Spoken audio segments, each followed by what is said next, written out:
for this hour's car review, 2024 Nissan Ariya. Final assembly is, did I put this right? Could be. Is it a Honda or a Nissan? It's a Nissan Ariya. And the final assembly point is Los Angeles, California. Los Angeles. So here are the available trim levels. Engage, Venture Plus, Engage E-Force, Evolve Plus, Platinum Plus E-Force. That's a total of 8 of them altogether. I had the M-Power Plus front-wheel drive. This is a small station wagon, according to your U.S. government. It is an SUV. That's the way I look at it anyway.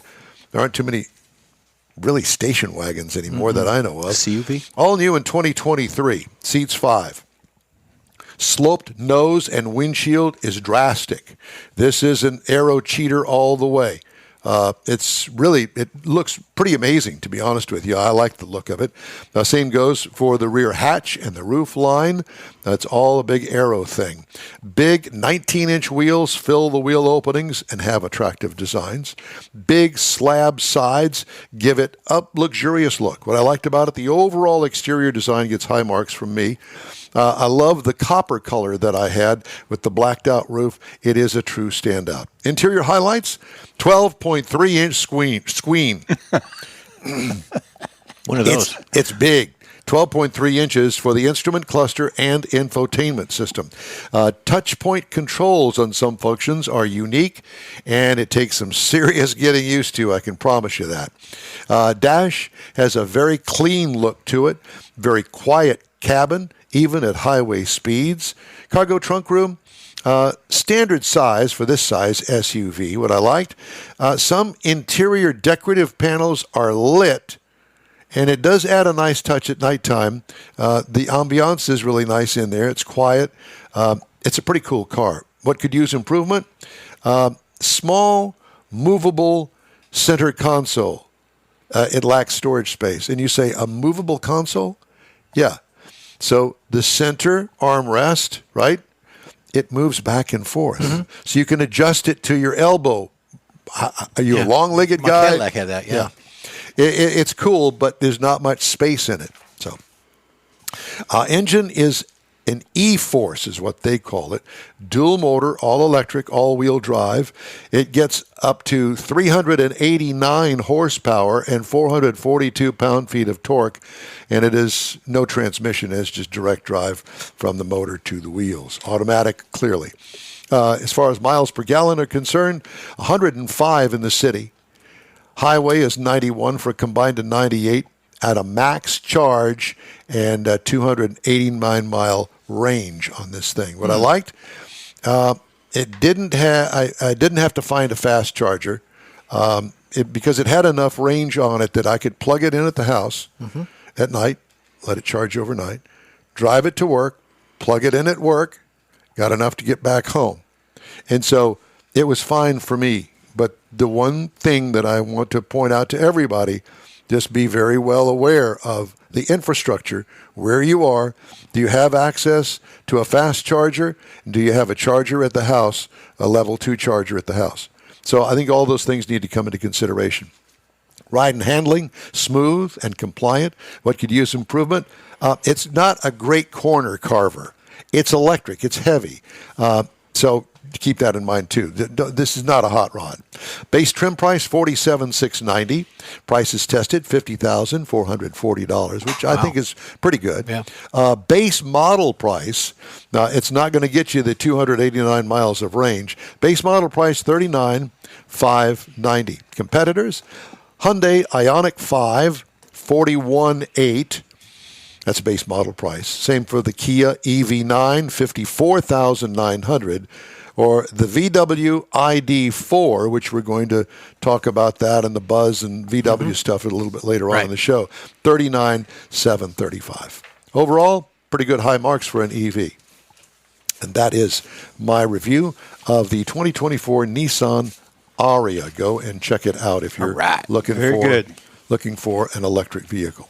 I have an electric that I'm driving now, as a matter of fact. I saw that. Yeah, it's the Equinox EV, and I like it a lot. Too. I thought it was lot. a Trax at first when I pulled up. Yeah, no, it's got lots of I got room. the Blazer EV right now, and your remark about the infrastructure is absolutely spot on because I had to make time for charging to get here and get back. Yeah, exactly. Hey, if you'd like to get in touch with us, shoot us an email. The address here is info@inwheeltime.com. Back after this.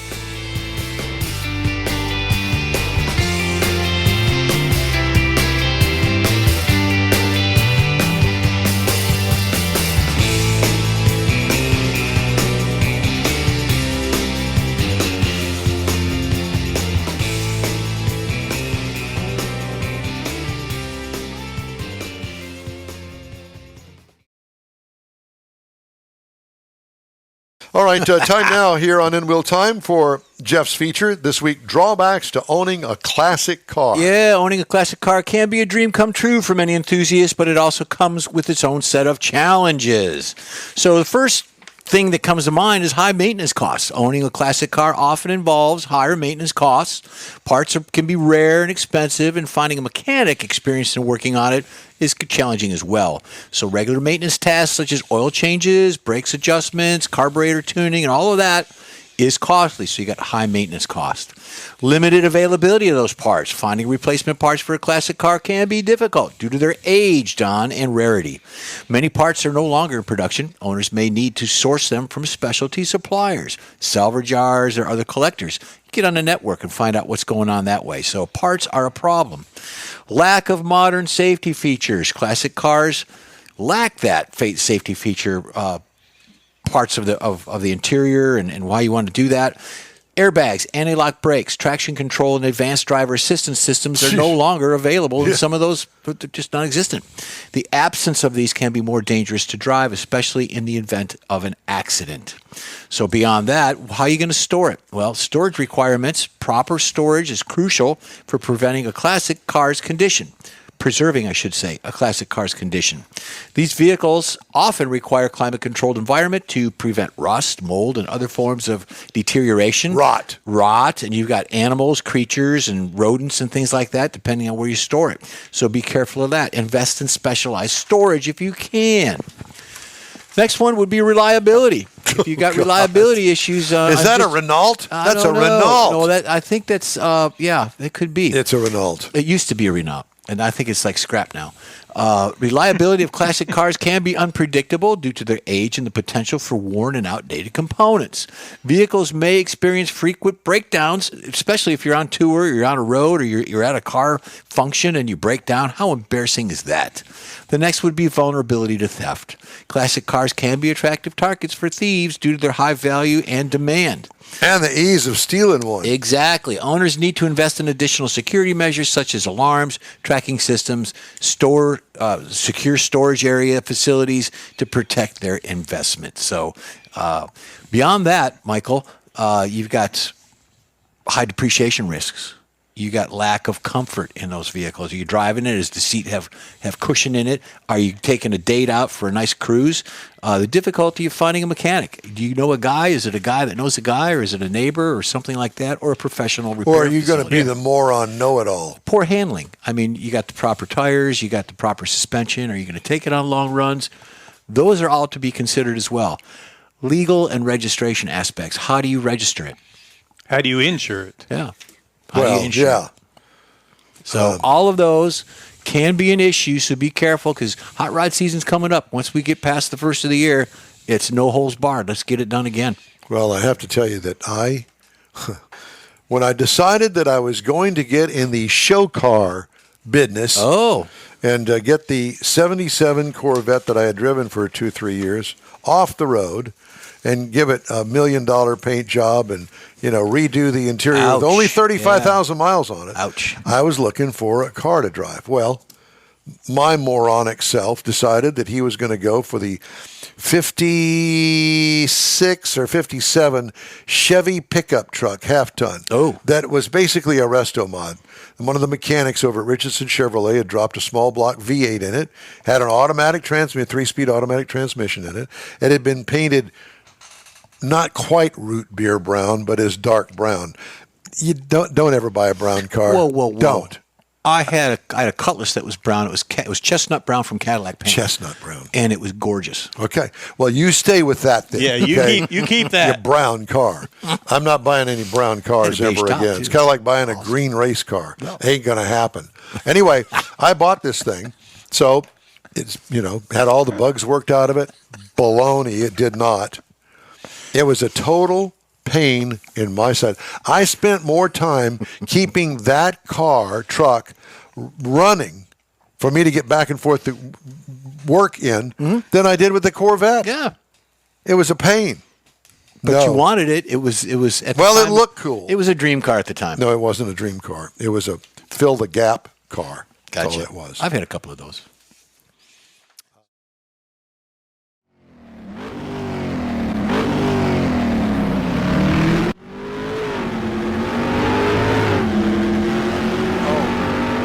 Did we miss that? We did. Again. Oh no, we didn't. Go for it. Yeah. All right. Oh, wait, now I got to back it up. Back what up? Back up the bus. Well, somebody needs VW bus. Somebody needs to keep me in mind here. Well, you were on the right track. It's just we moved. I know. the Just review do it. down. Just do it. So I'm going to be talking about the 2024 Jeep. Now, this is the Jeep Rubicon 392 Final Edition 4x4, and I say it like that because that's the name of it. The Jeep this year, 2024, comes in 9 trim levels. Wow. Starts at the Sport, which is the basic one, goes all the way up to the one we're reviewing. Now, there is a Rubicon 392 that was the top trim level, but this steps it up one more notch for this year. This is considered a small SUV, four-wheel drive. It is a Jeep. It is a very focused off-road vehicle. Every Jeep person from the factory, they live the Jeep. They know it inside and out. They're all about the Jeep. Comes with 5 seats. And on the exterior on it, you're going to find absolutely the 7-slot grille, but you're also going to find logos for the 392 Final Edition trim level. Got a 392 special suspension on it. It's got wheel flares on it. It's got a one-touch power top that comes off. It's got a functional air intake hood that looks really cool for that 392. You're going to find skid plates under the transfer case. It's got the shocks, got the worn winch. Got the heavy-duty rock sliders with a step. Now, it really, for me, because it's the 392 suspension, it's up high. I got to use the grab bar to get up in this thing. I would really like to have a step. We don't care, Grandpa. I know. You're 4 foot nothing. But I used that part of it, but it works really well. I can see where they would keep you off the rocks. 17 by 8-inch bead lock capable wheels that are on this thing. It's really set up to go off-road with a lot of power.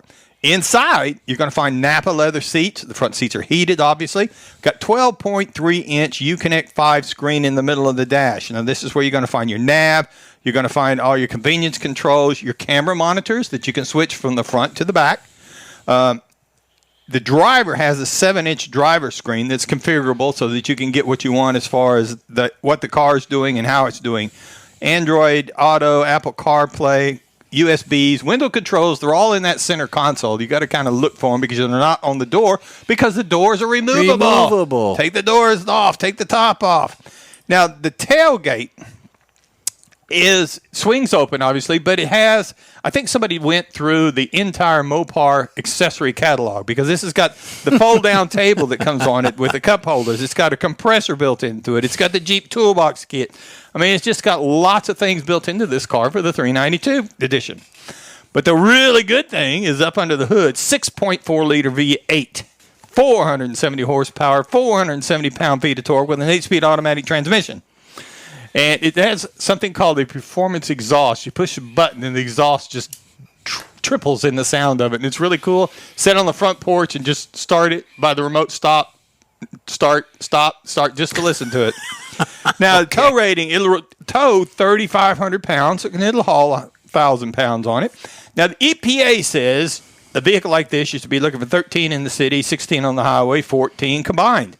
And you drove it 347 miles, and I got 13.2 miles to the gallon, which I thought was really good once I found out there's actually a 456 gear in the rear end of this thing. Oh. I mean, it's geared up for some serious rock crawling. Now, it's got a 21-gallon tank, but at 456 gear, you're not going to go that far in. On the highway to drive this thing, because it's got the big tires, they'll pretty much roll over anything. And there's enough sidewall, the bumps and stuff are absorbed really well. And it's surprising how well it runs and drives. And it absorbs all that. In the city, it's small. It's got plenty of power. You can turn it. Works great. Sport model starts at $33,890. The base trim price on the 392 is $91,545. What?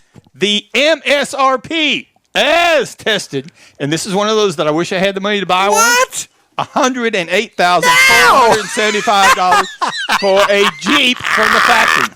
God. Wouldn't you really rather have a Buick? It'll go just about any place you want to Yeah, go, I right. assure you. For $108,000? Yeah, buddy. It's 6,100 pounds, but it's got power to move it.